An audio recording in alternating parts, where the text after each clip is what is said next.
Magandang araw mga ka-showbiz.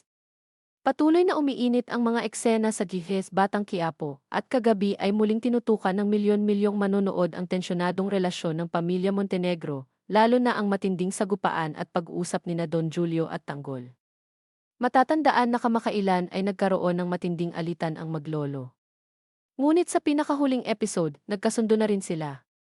Humingi ng tawad si Don Julio kay Tanggol at ganoon din ang ginawa ng binata. Pero hindi pa rin natinag si Tanggol sa kanyang paninindigan, malinaw niyang sinabi sa kanyang lolo na hindi niya magagawa ang mga ipinag-uutos nila at siya mismo ang tatapos sa kalakalan ng droga sa Maynila oras na mahalal siyang mayor. Bago umalis papuntang botohan sina Don Julio, Marites at Tanggol, buo na agad ang suporta ng kanyang mga kaibigan. Nagtitiwala sila na tiyak na mananalo si Tanggol, kaya't binati na nila ito.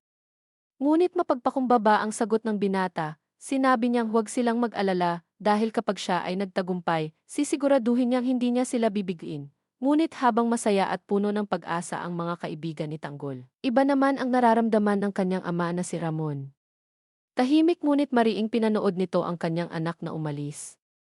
Para kay Ramon, hindi niya hahayaan na baliwalain ni Tanggol ang kanilang apelyido at ang lahat ng pinaghirapan ng pamilya Montenegro.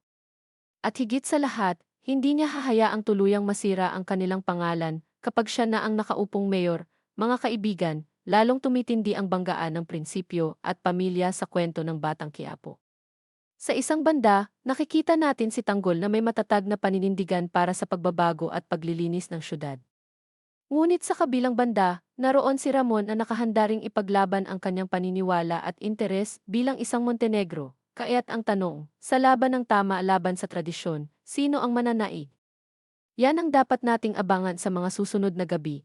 Huwag palampasin ang bawat eksena ng Gihet, Batang Quiapo. Gabi-gabi 8 isa Kapamilya Channel, 5, I want at Kapamilya Online Live. Para naman sa ating mga kababayan abroad, mapapanood ito sa The Filipino Channel OT, sa cable at GE. Mga ka-showbiz, mukhang isang mas matinding yugto na naman ang ating masasaksihan. Kaya tutok lang at huwag magpahuli.